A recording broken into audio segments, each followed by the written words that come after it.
tani do të flasim në fakt për atë që ka diskutuam pak më parë për humanizmin, natyrisht përmendëm edhe një pjesë të saj të dhurimit të gjakut. Kemi kënaqësinë që sot kemi në studio Kristian Curën, koordinator dhe vullnetar pranë Kryqit të Kuq Shqiptar. Përshëndetje Kristian dhe mirë se erdhe. Mirë se u gjeta. Mirë se vjen, na vjen mirë që ke ardhur edhe me uniformën e duhur që do thotë përfaqëson drejtësisht Kryqin e Kuq dhe mesazhi që do të përcillet sot nga Kristiani, sigurisht do të jetë një mesazh për ju vetëm, edhe një informacion detajuar në lidhje me dhurimin e gjakut, një nga mënyrat e humanizmit. Në fakt, për t'i drejtuar pyetjen drejt për drejt sikur ndër e bëm dhe me publikun. Sa humanitar jemi ne shqiptarët? Në fakt, shqiptarët janë një popull human, në përgjithësi janë një popull human. Kjo sigurisht ka ardhur në rritje, domethënë ne vëmë re vitet e fundit që humanizmi është rritur, më shumë se departamenti im që mbuloi në Kryqin e Kuq, asnjë nuk mund ta dëshmojë këtë, sepse unë kam parë për shembull që vullnetarët çdo vit vinë në rritje, interesimi vjen në rritje, njerëzit që duan të bëhen pjesë e nismave të Kryqit të Kuq Shqiptar është në rritje. Megjithatë ka probleme, domethënë në përgjithësi ka probleme me organizimin, për shembull për atë që ju përmendët pak më parë mbi dhurimin vullnetar të gjakut, zakonisht njerëzit preferojnë që të jenë të organizuar dhe ne në fakt këtë e bëjmë. Domethënë neve kemi 2 koordinatorë pranë Kryqit të Kuq që merren vetëm me organizimin e gjithë atyre që kanë dëshirë për dhuruar gjak, edhe në një pjesë të mirë të rasteve, nëse gjithçka është organizuar, gjithçka është brenda ambienteve të sigurisë mjekësore, njerëzit preferojnë të japin gjak dhe ky numër është gjithmonë në rritje. Pra nëse nuk kemi një hezitim, pra.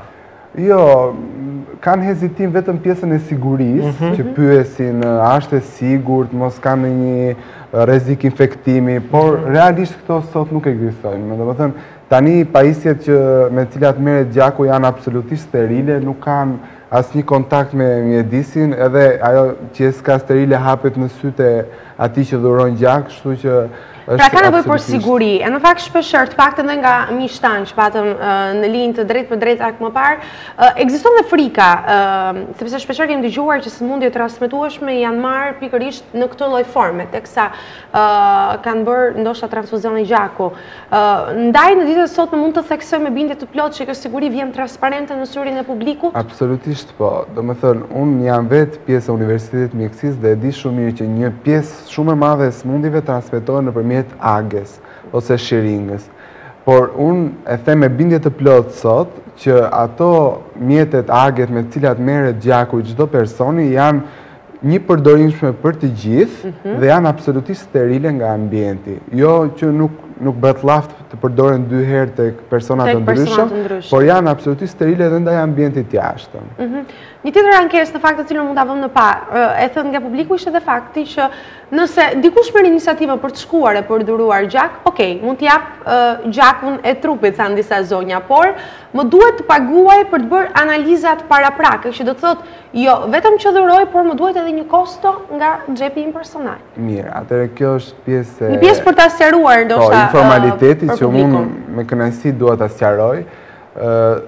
Kushdo mund dhuroj gjak, nëse dëshiron, mund të drejtohet tek banka e gjakut, ne bashkëpunojmë jashtëmase shumë me atë institucion, dhe aty është me vullnetin e tij mund të japi gjak sa herë të doj, sigurisht brenda normave mjekësore. I qartë. Për të dhuruar gjak nuk ka nevojë për asnjë lloj kostoje. Sidomos në rastet kur organizimi është mbi Kryqin e Kuq, domethënë ne bëjmë organizimin për dhuruar gjak nëpër fakultete, institucione, reparte ushtarake e tjera, jemi ne ata që pasi merret gjaku, banka e gjakut e ka për detyrim të bëjë analizat e këtij gjaku, sepse duhet dinë nëse mund të përdoret apo jo, dhe pastaj jemi ne ata që shpërndajmë te gjithë personat që kanë dhuruar gjak, personalisht të gjitha analizat dhe pa asnjë farë kostoje. Domethënë, për dhuruar gjak ti nuk e pse i bën analizat, sepse është pjesë e bankës gjakut. Domethënë, edhe nëse ti i bën analizat paraprakisht, prap ata do e bëjnë punën e tyre. Është për sigurinë e punës së bankës gjakut. Në rastet vullnetare kur për shembull njerëzit shkojnë vetë te banka e gjakut, nuk njoftohen me komplet tërsinë e analizave, por njoftohen vetëm nëse kanë një sëmundje të rëndë, siç është për shembull HIV-si ose një hepatit, njoftohet që zotëri ju duhet vini për verifikimet më të mëtejshme të gjakut tuaj. Pastaj nëse nuk ka ndonjë problem, nuk njoftohen. Por e përsëris në rastet kur organizatori është Kryqi i Kuq Shqiptar, njoftojnë në detaje për çdo lloj analize që kryhet nga Banka e Gjakut. Në fakt janë më të ndërgjegjshëm për të dhuruar gjak dhe për të qenë më human sot, moshat e treta, le të themi pak më të vjetrit, prindrit tanë apo ne të rinjt? Absolutisht të rinjt janë më të ndërgjegjshëm për të dhuruar gjak. Domethënë, të vjetrit kanë një mentalitet pak më ndryshe, sepse e tillë ka qenë koha, vështirësitë kanë qenë të tilla, dhe mendojnë që ende janë ato standarde që kanë qenë dikur dhe nuk dhurojnë gjak sepse kanë frikë sot. Kurse të rinjt që binden, le të themi, apo ne domethënë bëjmë shumë fushata sensibilizuese, jo vetëm me vullnetar të degës, po dhe me një klub dedikuar dhurimit vullnetar gjakut që është klub 25. Këtu janë të rinj nga 18 deri në 25 vjeç, të cilat bëjnë sensibilizim në çdo qytet të Shqipërisë për dhuruar gjak, domethënë brenda gjithë standardeve. Dhe për shembull konkretisht sot ata janë në Kukës, ku po bëjnë aty një sensibilizim për dhurimin vullnetar gjakut. Pastaj faza e dytë, që është dhurimi konkret, i takon Bankës Gjakut, ku ne asistojmë patjetër, por pjesa jonë është pjesa e promovimit, pjesa e sensibilizimit. Në secilin qytet ku ndodhen këta persona bëhet dhurimi i gjakut? Çdo qytet ka bankën e vet të gjakut. Kështu që mirë, mund të mos mbahen në kushte, mund të grumbullohen në qytete më të mëdha qeskat, por ama çdo qytet ka një infrastrukturë për të bërë dhurimin vullnetar gjakut. E në qoftë se do të flasim pak për te dhurimit i gjakut, e ne shpresojmë që të ndërgjegjësohen sa më tepër njerëzit, jo vetëm në Tiranë, por në të gjitha qytetet ku ju tashmë jeni dhe keni vullnetarët tuaj, por le të themi për disa aktivitete më tepër të Kryqit Kuq, sepse ne i shohim në rrugë apo jo gjatë gjithë kohës në Tiranë, nëse qarkullon fanella të tilla dhe që janë gjithmonë të ri me fletushka në dorë duke ndërgjegjësuar apo dhe në institucione të ndryshme. Në fakt unë di që ju tashmë keni një aktivitet shumë të rëndësishëm për punë çështje ditësh në mos gaboj. Cili është ky aktivitet? Atëre, ne përmendëm vetëm dhurimin vullnetar të gjakut, që është pjesë e njëjtë prej programeve të Kryqit Kuq. Kryqi Kuq operon me 8 programe, ku përmendim për shembull programin social, programin e shëndetit ku hyn provimimi dhurimi vullnetar gjakut, departamenti i menaxhimit vullnetarëve, programi i disastrës për raste të fatkeqësive natyrore e gjëra të tilla, edhe shumë programe të tjera. Pra në ndihmë të shumë problematika, të shumë njerëzve që kanë nevoja. Në fillim, në fakt, Kryqi Kuq ndërkombëtar si lëvizje është krijuar thjesht për ndihmuar të rënët e luftës, ata të plagosurit. Pra kjo ishte ideja. Po sot, sidomos pas ardhjes së demokracisë përsëri në vendin tonë, sepse më përpara ka qenë pak më e cunguar, fushat ku vepron Kryqi Kuq janë pafund. Domethënë janë pak a shumë gjitha problematikat sociale. Është ku do ndodhur Kryqi Kuq tashmë. Po. Aktiviteti më i afërt që ne kemi është në datë 12, ditën e premte, bëhet në kuadër të programit promovimit të vlerave humanitare.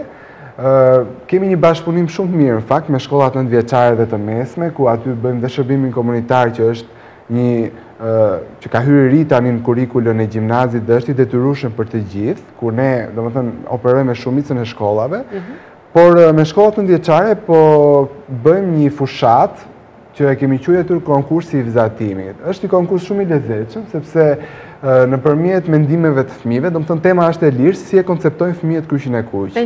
Ata kanë shumëllojshmëri mendimesh, shkollat sjellin vizatime pafund dhe ne këto ditë në deg kemi realisht një punë të paparë me gjithë ato vizatime, që na ndihmon dhe ne të kuptojmë se çfarë imazhi kemi tek fëmijët, të brezëri. Tek brezëri. Sigurisht ka dhe perceptime pak të gabuara, si për shembull edhe nga mungesa e informacionit, që mund të jepet këtyre fëmijëve. Mund ta mendojnë Kryqin e Kuq si një institucion spitalor apo diçka e tillë që ne nuk kemi ajo në fakt. Megjithatë, është bukur që ti ekspozosh këto, ti motivosh të fëmijët, ne shpallim një fitues, shpallim çmime inkurajuese, domethënë i bën diçka për t'i vënë në lëvizje dhe për t'i angazhuar vazhdimisht që ata mos ta humbin sensin e humanizmit.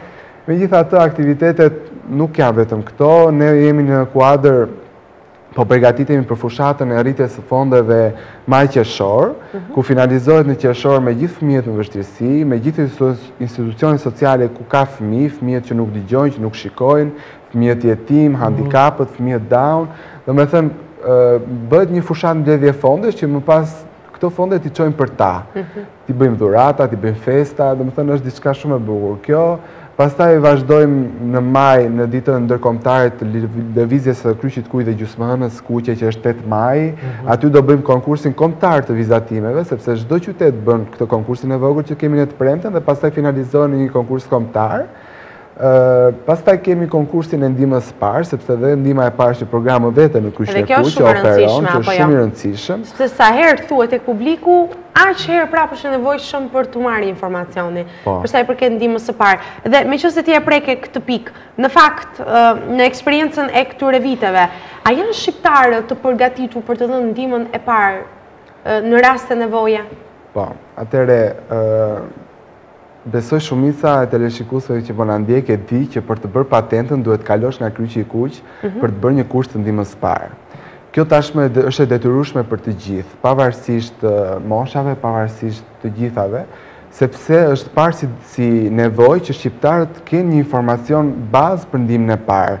Dhe në fakt ne bëjmë këtë jo vetëm me kurset e ndihmës parë, po edhe me kurset për vullnetarët e degës, që më pas ata ta shpërndajmë informacionin. Jo vetëm ata që mund të marrin patentat, që mund ta kenë këtë shans, por edhe njerëz njerëz që dëshiron që të kryejë një kurs ndihmës parë, mund ta bëjë pranë Kryqit të Kuq.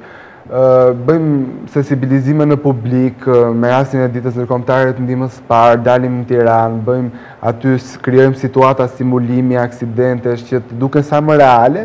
Në fakt njerëzit gjithmonë kjo i tërheq, domethënë gjithmonë kanë atë interesin për të mësuar diçka. Domethënë shqiptarët e kanë këtë, kanë interes për të mësuar. Pra kanë ndjesin, edhe pse tregojmë indiferent, në momentet caktuar kur gjërat na dalin përpara apo jo, nuk është se jemi indiferent. Jo, njerëzit preferojnë të ndërhyjnë në situata, mbase edhe në mënyrën e gabuar, sepse domethënë këto metodat e vjetra sot kur i dëgjon, domethënë ka pafund. Megjithatë, ne për këtë jemi, që të japim informacionin e duhur dhe të njohur në gjitha vendet e Europës një lloj. Në fakt, Kristian, tepër interesante, në fakt, klubin tuaj, në klubin e vullnetarëve, është pikërisht fakti i vullnetarëve. Sot në Shqipëri duket që shpeshherë në diskutimet që bëjmë ne jemi aq lekist dhe kemi kaq të vështirë që të pranojmë këtë vullnetarizmin. Në fakt, si ka ardhur ky proces përgjatë viteve? Në fakt, ne jemi një shoqatë e krijuar mbi baza vullnetare. Edhe kryetari, po marrë rast ekstrem, edhe kryetari i degës Tiranë është vullnetar, edhe presidenti i Kryqit të Kuq shqiptar është vullnetar. Si lëvizje, po flasë për Kryqin e Kuq shqiptar më shumë, në 1920 kur ishte aktiviteti i parë, është bërë me vullnetar, vetëm me vullnetar, sepse fondet në atë kohë kanë qenë absolutisht shumë të vogla. Pra nga dëshira e mirë. Kam pas dëshirën e mirë për të bërë një akt vullnetar. E qartë. Ka ardhur në rritje. Unë merrem drejt për drejt me këtë punë dhe shoh që sidomos femrat edhe moshat diku tek 16, 17-18 vjeç, janë më të përhapurat dhe ato që duan të para të bëhen vullnetarët Kryqit të Kuq. Megjithatë, ne bëjmë vazhdimisht fushata ku i ftojmë të gjithë që të bëhen pjesë, sepse nuk ka asnjë dallim, të gjithë mund të bëhen vullnetar pa asnjë gjë, domethënë të veçantë nga të tjerët.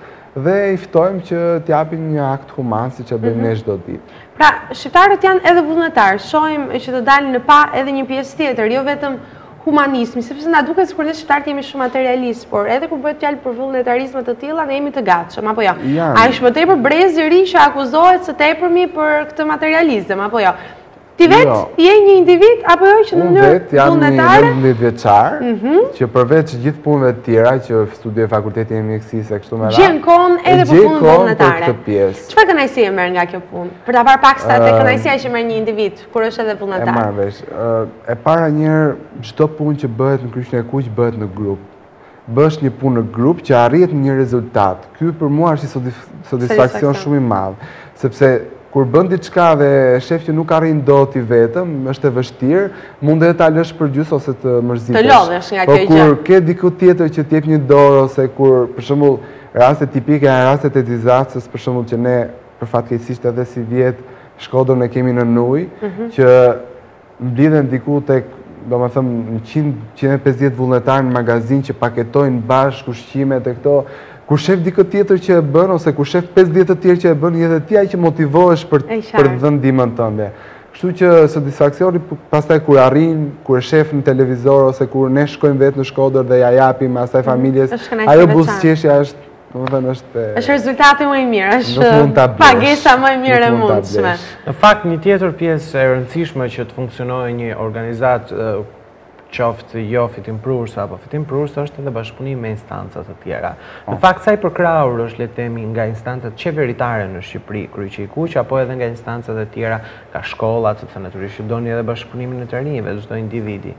Ne jemi një lëvizje e cila në gjithë botën është e unifikuar, është e njëjtë dhe është i vendosur mbi 7 themele kryesore, mbi 7 parime bazë, të cilat janë pa, domethënë ne nuk luajmë nga ato.